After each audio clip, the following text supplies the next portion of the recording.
Pecatur asal Uzbekistan, Nodirbek Yakuboev, menginjakkan satu kakinya pada babak semifinal Piala Dunia Catur 2025. Di babak 8 besar, Yakuboev berhasil menaklukkan kuda hitam asal Jerman, Alexander Donchenko, dengan akurasi mencapai 92%. Pada game selanjutnya, Yakuboev hanya butuh hasil remis. Kita akan melihat bagaimana Donchenko takluk melawan Yakuboev. Permainan awalnya dimulai dengan B4. Setelah kuda F6, C4, lalu G6. Pertahanan Hindia Raja, pertahanan andalan dari Bobby Fischer. Yakuboev memilih mendorong varian F3 pada langkah selanjutnya. Setelah C5, B5, membuat permainan menjadi tertutup. Pion D6, E4, gajah fianchetto, lalu kuda E2. Alexander Donchenko coba untuk membuka ruang dengan E6. Setelah itu, kuda ke petak C3. Pion makan pion, pion C makan pion. Dengan adanya pion D6, maka perwira-perwira hitam semakin terbatas dalam pengembangan. Di posisi ini, Donchenko coba untuk membuka ruang dengan A6, namun dihentikan oleh pion A4. Setelah itu, kuda H5, lalu menteri E2, gajah D4, kemudian G4. Nodirbek Yakuboev memilih langkah yang begitu agresif dan berani. Pion-pion pada sayap raja dan juga sayap menteri telah maju. Itu artinya Yakuboev siap untuk tidak rokade. Di posisi ini, Alexander Donchenko membuat langkah tidak akurat. Dia terpancing melancakkan skak. Raja kemudian mengamankan diri ke petak D1. Setelah kuda mundur F6, raja C2, lalu kuda F mundur D7. Setelah itu, Yakuboev serang pion. Donchenko tarik mundur menterinya, menjaga pion sekaligus menyerang gajah. Maka gajah diaduk. Posisi ini, Alexander Donchenko tempatkan kuda di petak E5 serang pion, tapi kuda D2 jaga pion. Lalu menteri kembali ke petak H4. Dan Yakuboev kembali menekan kuda sekaligus siap untuk serang menteri. Di posisi ini, Donchenko memainkan langkah dobrakan H5 berniat membuka lajur H.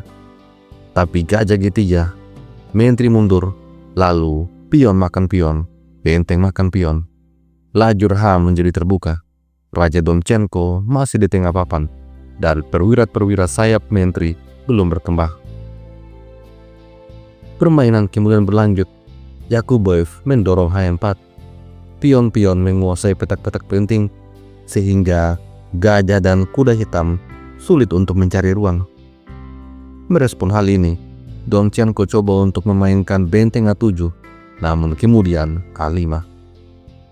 Penguasaan ruang yang sangat baik dari Yakuboev. Kemudian Donchenko coba mendobar dengan B5, maka pion makan pion en passant. Setelah itu, benteng menekan pion. Sampai pada posisi ini, analisa engine menunjukkan bahwa putih begitu unggul. Pada langkah selanjutnya, Yakuboev eliminasi kuda. Setelah gajah makan gajah, kuda ke petak C4, memberikan proteksi pada pionnya dan juga menyerang gajah hitam. Donchenko berhasil mendapatkan kembali pionnya, namun kemudian benteng makan benteng, menteri makan benteng.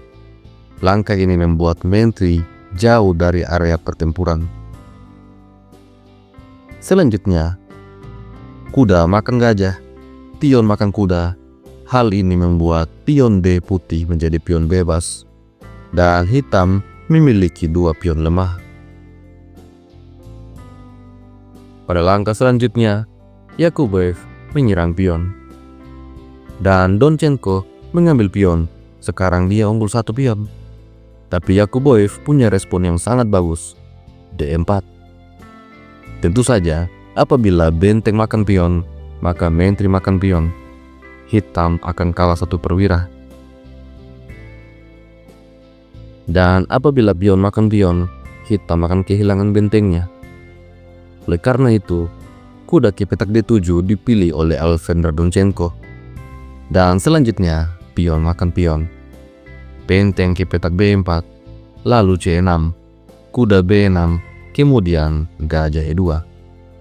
Di sini, Donchenko sempat memainkan menteri H2, coba untuk memberikan pining pada gajah. Tapi, dengan 2 pion bebas di depan, Yakuboev mendorongnya dengan aman. Gajah E6, lalu D7, skak, gajah makan pion, pion makan gajah, kuda makan pion. Setelah itu, benteng makan pion. Dan sampai pada posisi ini, Nurdirbek Yakuboev berhasil unggul 1 perwira, meskipun dia kalah 1 pion. Permainan kemudian berlanjut. Alexander Donchenko mengamankan raja ke petak F8, kemudian benteng serang kuda, benteng jaga kuda, lalu menteri tambahan tekanan pada kuda. Maka kuda lari ke petak C5. Setelah itu, menteri D5. Kedua perwira terancam sehingga benteng coba untuk melindungi kuda. Namun, di posisi ini Yakuboev memainkan langkah brilian. Pengorbanan benteng makan pion. Apabila pion makan benteng, maka menteri skak, raja lari, menteri makan benteng. Setelah raja lari, kuda hilang. Putih menang 2 perwira. Oleh karena itu, dengan terpaksa, Alexander Donchenko tarik mundur kuda ke petak E6, membuat langkah jebakan. Apabila di posisi ini benteng terburu-buru untuk lari, maka menteri makan gajah. Hitam membalikan keadaan.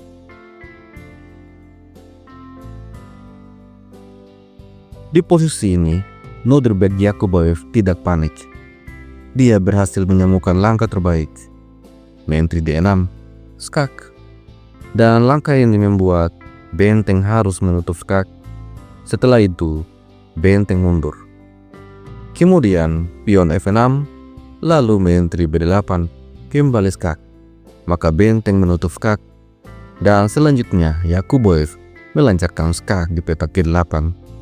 Raja harus makan benteng. Setelah itu, menteri makan benteng. Dan cukup sampai di sini. Alexander Donchenko akhirnya menyerah. Kalaupun kuda mundur ke petak F8, maka raja B3, gajah siap untuk beraksi, membantu menteri untuk melancarkan skakmat. Melihat lawannya yang telah unggul 1 perwira, sudah cukup bagi Alexander Donchenko untuk menyerah.